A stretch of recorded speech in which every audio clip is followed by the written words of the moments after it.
le docteur Canard et son propre piste. Merci de nous dire comment ça va à l'hôpital et à l'EHPAD de Bernay. Bonjour, merci. Oui, tout va bien à l'hôpital de Tournu. Donc, pour rassurer tout le monde d'emblée, il n'y a pas de cas de maladie Covid sur l'EHPAD. Voilà, très simple. On a encore fait, il y a environ 4 ou 5 patients qui ont été testés la semaine dernière pour des symptômes qui ressemblaient de loin à de la maladie Covid, c'est-à-dire pas respiratoire, des symptômes digestifs, des gens un peu moins bien. Ils sont tous négatifs. Voilà. Très bien. Je rappelle juste qu'en fait, à l'hôpital de Tournu, on a la particularité d'avoir un service de médecine, un service sanitaire et un service EHPAD. Et qu'il y a 6 semaines, quand on a eu des alertes Covid en nous demandant de confiner les EHPAD de manière un peu stricte avec interdiction des visites, on avait déjà un petit peu verrouillé l'accès à l'EHPAD par les gens qui travaillent en médecine et en SSR. Donc, ce qui fait qu'aujourd'hui, à l'hôpital de Tournu, dans le service de médecine, et étant donné que nous jouons un rôle de lit d'aval, on accueille des gens qui ont la maladie Covid. Donc, il y a un peu de confusion peut-être là-dedans entre les gens qui sont en EHPAD et les gens qui sont en médecine.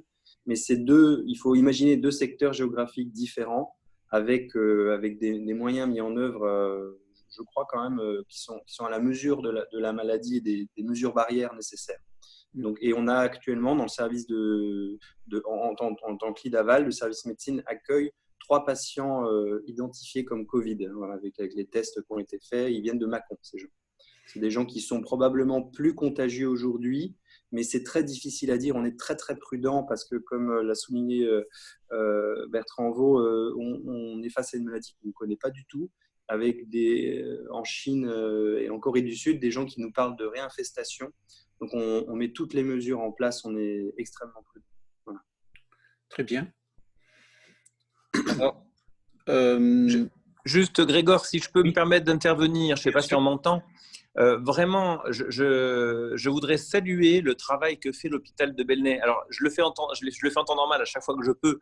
On a une chance infinie de disposer d'un hôpital de proximité dans une ville comme Tournu, parce que pour les soins de suite, pour la maison de retraite, d'avoir les personnes de nos familles qui sont à proximité, auxquelles on peut rendre visite très facilement à pied, c'est vraiment une chance qui est infinie pour notre ville. Et particulièrement dans cette période de virus, moi je suis très admiratif du travail qui est fait par la directrice de l'hôpital, Madame Schneider, par les professionnels de santé, le docteur Canard, le docteur Landreau, mais également toutes les équipes d'infirmières, d'aides-soignantes, les cuisines. Il faut voir un petit peu le nombre de personnes dans cet hôpital qui...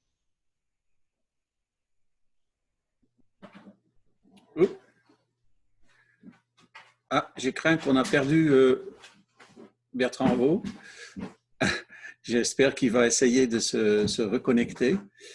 En attendant, je peux vous dire, je suis d'accord avec ce qu'il dit, c'est qu'on parle beaucoup, même à la télé, on se rend compte que maintenant les médecins, les soignants ont un rôle important, mais il y a beaucoup de gens autour. Je dirais qu'il n'y a pas loin de 200 employés à l'hôpital de Tournu, et ce n'est pas que des soignants. Et c'est vrai que tout le monde fait beaucoup d'efforts. Rien que par exemple, la blanchisserie qui a plus de tenues professionnelles à laver, ils sont revenus travailler les week-ends, etc. Donc, c'est vrai qu'on a beaucoup de chance à Tournu d'avoir ce petit outil, mais qui est très utile, je pense, à la population.